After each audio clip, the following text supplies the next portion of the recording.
श्री स्वामी समर्थ. एखादी मुलगी ज्या वेळेस लग्न करून तिच्या माहेरी निघून जाते त्यावेळेस ती खूप साऱ्या जबाबदाऱ्या निभावत असते.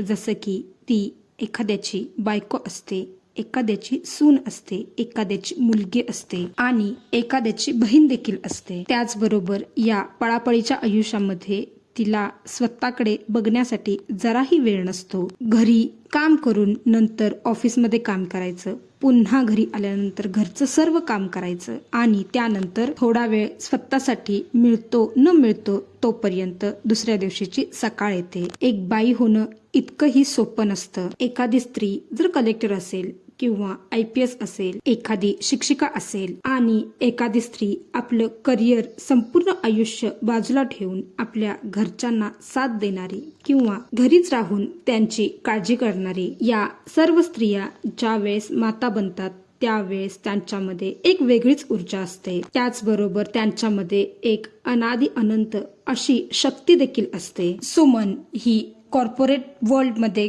काम करणारी मुलगी होती. तिला तिच्या स्वतःच्या पायांवरती उभारायचं होतं. ती नेहमी म्हणायची करिअर पहिल्यांदा आणि मग बाकीच्या सर्व गोष्टी. सुमनने तिच्या ऑफिसमध्ये काम करत असणाऱ्या शेखर याच्या बरोबर लग्न करण्याचा निर्णय घेतलेला असतो. तिच्या घरचे सुद्धा तयार होतात आणि त्या दोघांचं लग्न होतं. शेखरच्या घरचे देखील या लग्नाला तयार असतात. लग्न झाल्यानंतर सुमन नोकरी करण्याचा निर्णय घेते. तिचा पतीही तिला पूर्ण सपोर्ट करतो. सुमनचे सासू सासरे हे देखील खूपच चांगले असतात.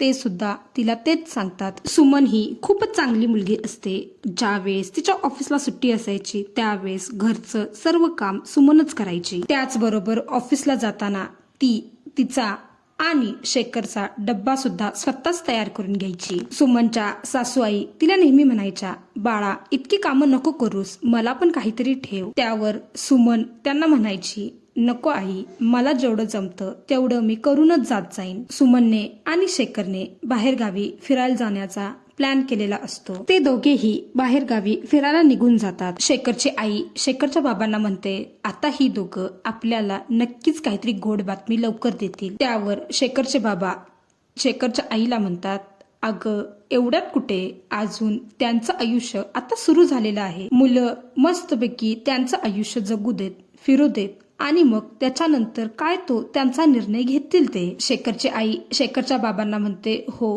तुमचं म्हणणं अगदी मला पटतंय. शेखर आणि सुमन ही दोघंही आपली ट्रिप एन्जॉय करत असतात. पूर्ण एक आठवड्याची ट्रिप झाल्यानंतर ते दोघे घरी येतात. ट्रिपवरून आल्यानंतर एकही दिवस सुमन घरी थांबत नाही.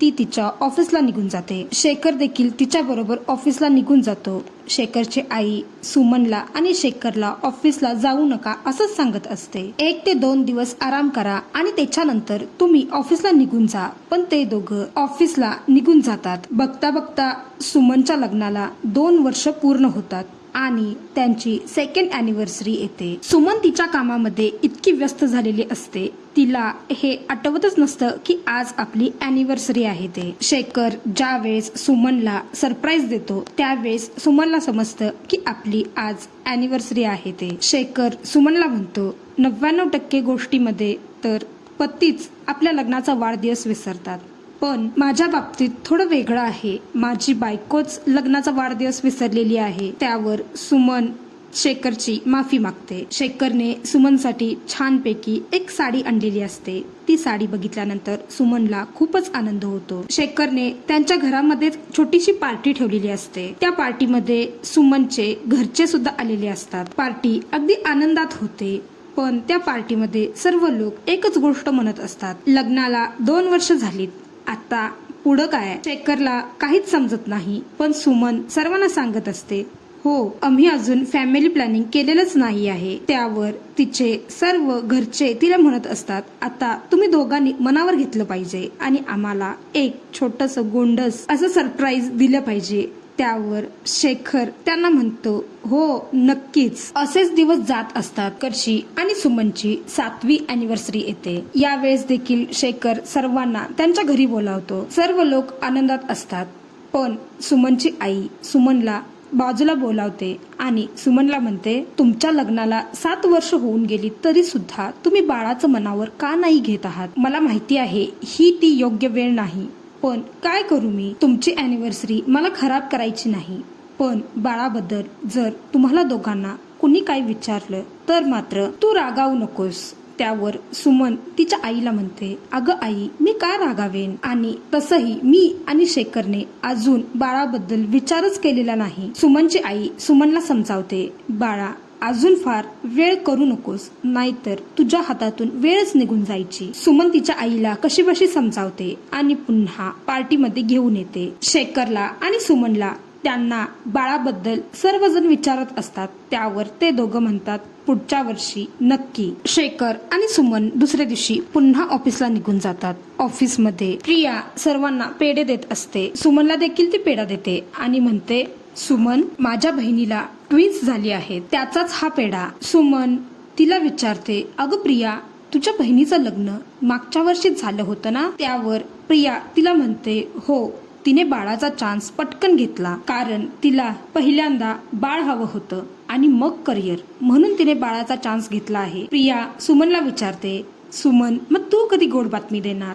त्यावर सुमन तिला काहीच बोलत नाही. सुमन पूर्णपणे शांत असते. शेखर तिच्या जवळ येऊन तिला म्हणतो, सुमन, काय झालं? त्यावर सुमन शेखरला म्हणते, आज आपल्याला हॉस्पिटलमध्ये जायचं आहे, माहिती आहे ना तुला? त्यावर शेखर तिला म्हणतो, हो माहिती आहे, चल आपण हॉस्पिटलला जाऊ. आणि ते दोघे हॉस्पिटलला निघून जातात. शेखर आणि सुमन हॉस्पिटलमध्ये जातात, डॉक्टरांना भेटतात आणि त्यांचे रिपोर्ट घेऊन घरी येतात. घरी आल्यानंतर सुमन आपल्या रूम मध्ये जाते, सर्व साहित्य रूम मध्ये ठेवते आणि मग बाहेर येते. सुमनच्या सासू आई सुमनला म्हणतात, सुमन, चल आपण बाहेर जाऊन येऊ. त्यावर सुमन त्यांना म्हणते, हो जाऊया. त्या दोघीही बाहेर जातात. बाहेर गेल्यानंतर शेखरच्या आईच्या काही मैत्रिणी तिथे असतात. शेखरची आई सुमनला सांगते, तू यांच्या बरोबर थोडा वेळ इथेच थांब, मी आले. शेखरच्या आईच्या मैत्रिणी सुमनला विचारतात, काय ग सुमन, किती वर्ष झाली तुझ्या लग्नाला आणि अजून देखील तू बाळाचा विचार केला नाहीस? असं का करत आहेस तू? 8वं वर्ष लागलं की तुझ्या लग्नाला, अजून किती वर्ष वाट बघणार आहेस तू? त्या बायका सुमनला खूप काही बोलतात, पण सुमन कोणालाही काहीही उलट उत्तर देत नाही. ती तिथून सरळ आपल्या घरी निघून जाते. सुमन तिच्या रूम मध्ये जाऊन बसलेली असते. इतक्यात तिच्या सासूबाई येतात आणि सुमनवर खूप रागावतात. त्या म्हणतात, बाळ होणं न होणं हा तुमच्या दोघांचा विचार आहे. तू त्या बायकांना काहीच का बोलली नाहीस आणि अशी तिथून निघून का आलीस? मला हे अजिबात आवडलेलं नाही सुमन. त्यावर सुमन खूप रडते. सुमनच्या सासूआई सुमनला विचारतात, काय झालं सुमन?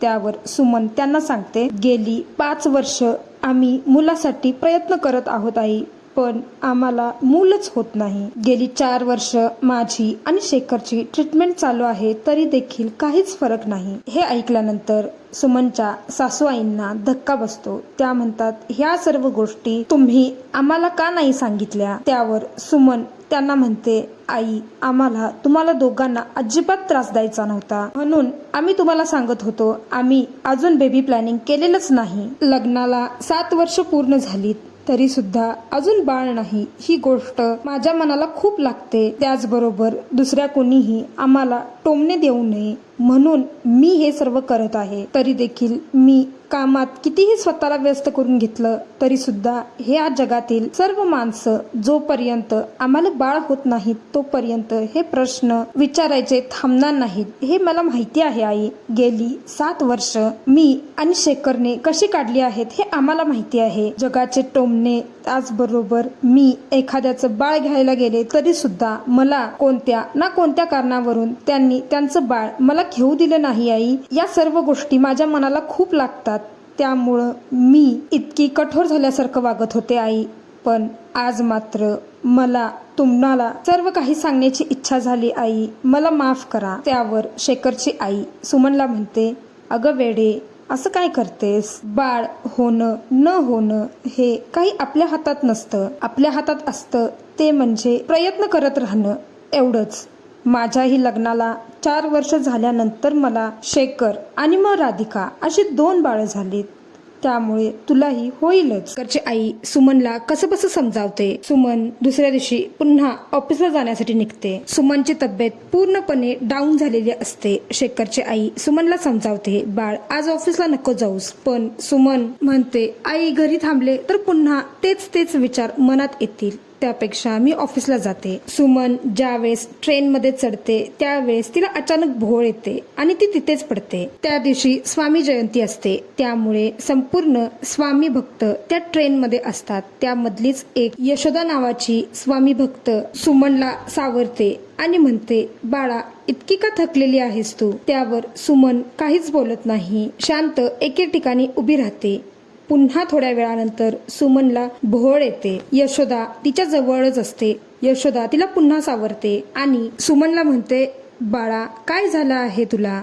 त्यावर सुमन त्यांना म्हणते, माझं तर पूर्ण आयुष्यच बदललेलं आहे. काय काय सांगू तुम्हाला आणि कसं सांगू तुम्हाला? काय झालं आहे बाळा मला सांग, मी तुझी काही मदत करू शकेन. त्यावर सुमन यशोदाला सर्व काही सांगते. यशोदा तिला म्हणते, आज तर स्वामी जयंती आहे आणि त्याच दिवशी तू मला भेटली आहेस. बघ तू काही काळजी करू नकोस, स्वामी कृपेचा सागर आहेत, त्यांची कृपा तुझ्यावर नक्की होईल. सुमन यशोदाला म्हणते, मी तर स्वामी भक्त नाही, कधीही कुठल्याही देवाला शरण गेले नाही. मग आता यशोदा सुमनला म्हणते, बाळा देवाला एखादी व्यक्ती त्याच वेळी शरण जाते ज्या वेळेस देवाची इच्छा असते. तू काही काळजी करू नकोस, स्वामींचा कृपा आशीर्वाद तुला देखील मिळेल. यशोदा सुमनला म्हणते, मी तुला काही उपाय सांगते, जर तू करणार असशील तर. त्यावर सुमन त्यांना म्हणते, मी जगातील सर्व उपाय केले आहेत आणि आई होण्यासाठी आणखीनही उपाय करण्यास मी तयार आहे. यशोदा